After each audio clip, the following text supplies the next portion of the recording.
Syria کا تاریخی شہر حلب الیپو جو 2012 سے 2016 کے درمیان سیرین تنازع کا مرکز رہا، جہاں 31,000 لوگ ہلاک ہوئے۔ 27 نومبر 2024 کو دھماکوں نے ایک اور سانحے کا اضافہ کر دیا۔ سوال یہ ہے کہ یہ دھماکے کس نے اور کیوں کروائے؟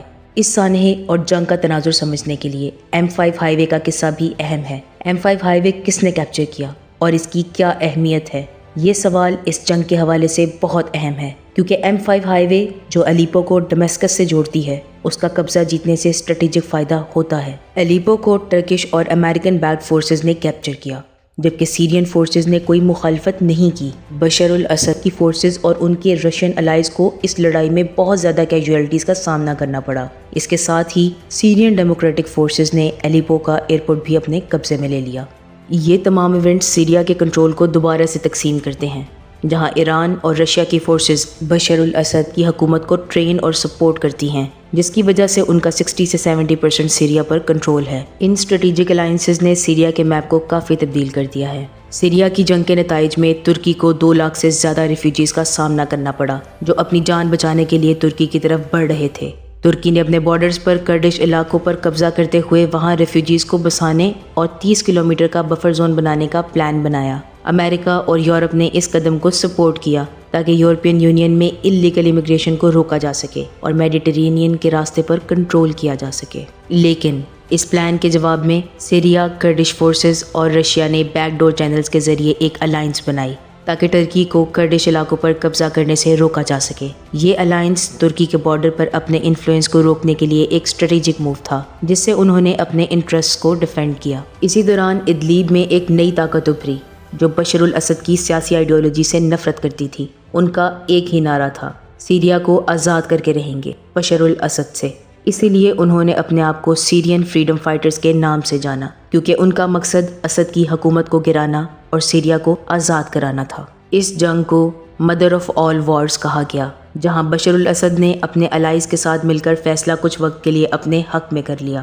یہ جیت ابھی کے لیے ہے، لیکن کانفلکٹ کا سفر اب بھی ختم نہیں ہوا۔ یہاں سے یوکرین کا بھی کردار شروع ہوتا ہے، جب یوکرینین ٹرینڈ اور ٹرکش سپانسرڈ سیرین ریبلز نے الیپو پر حملہ کر دیا۔ یہ فورسز جو سیریا کی مخالف تھیں، الیپو کی جنگ میں ایک نئے موڑ کا سبب بن گئیں۔ یہ سب کچھ امریکہ اور رشیا کے درمیان ایک اور جنگ کا سبب بنا، جہاں ہر طرف سب اپنے اپنے انٹرسٹ کو ڈیفینڈ کرتے ہوئے الیپو میں اپنی اسٹریٹجک پوزیشن بنانے کی کوشش کر رہے تھے۔ یہ کانفلکٹ اب صرف سیریا تک محدود نہیں رہا، بلکہ دونوں سپر پاورز کے بیچ ایک گلوبل ٹگ آف وار کا حصہ بن گیا۔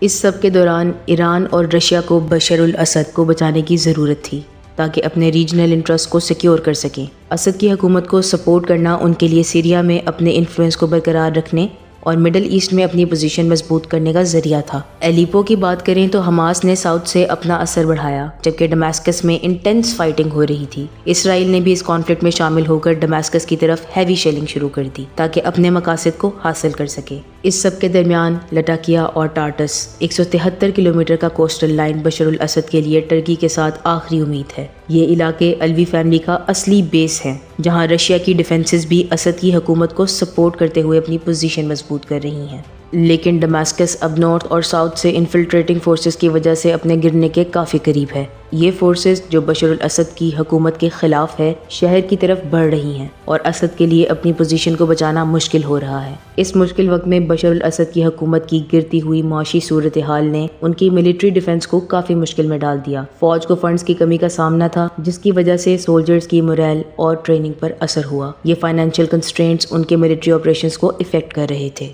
انہی چیلنجز کی وجہ سے الوی فیملی کا 54 ایئرز تک پاور پہ رہنا اپنی آخری منزل تک پہنچ گیا ہے، جہاں سیریا میں سیاسی اور فوجی انسٹیبلٹی نے ان کی حکومت کے سفر کو ختم کر دیا ہے۔ الوی فیملی کا 54 ایئرز تک پاور میں رہنا اور ان کا صرف 15 to 20% شیعہ سیکٹ ہونا، اس کے باوجود انہوں نے سیریا میں ایک ایسا سسٹم بنایا جہاں انہوں نے اپنی ول اور پالیسیز کو میجورٹی سنی پاپولیشن پر امپوز کیا۔ اس اپروچ نے سنی پاپولیشن میں نفرت اور بے چینی بڑھائی۔ اس کا نتیجہ یہ ہوا کہ ان کی حکومت اب اپنی آخری منزل تک پہنچ چکی ہے۔ ایران اور ترکی اپنی نئی حقیقتوں کے مطابق اسٹریٹجیز کو ایڈجسٹ کر رہی ہیں۔ دونوں ملک سیریا سے اپنی فورسز کو واپس بلانے پر بھی غور کر رہے ہیں۔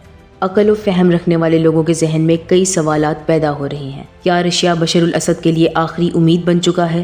کیا رشیا اپنی ملٹری اور ڈپلومیٹک سپورٹ کے ذریعے اسد کی حکومت کو بچائے رکھنے میں کامیاب ہو پائے گا؟ ویسٹرن ورلڈ کا گرینڈ پلان اب کیا ہے؟ کیا ان کا مقصد ایران کو کمزور کرنا ہے؟ کیا اب بھی یہ نہیں سمجھا جا رہا کہ یہ ایک گرینڈ وار ہے؟ جولانی نئے ہیرو کے طور پر ابھر رہی ہیں یا ایک نیو ڈکٹیٹر بن رہی ہیں؟ ویسٹرن میڈیا جولانی کا انٹرویو لے رہی ہے، جبکہ امریکہ کی گورنمنٹ اس پر انٹرنیشنل ٹیررسٹ ہونے کا الزام لگا کر $100 ملین کا انعام رکھتی ہے۔ یہ سب کیا ہے؟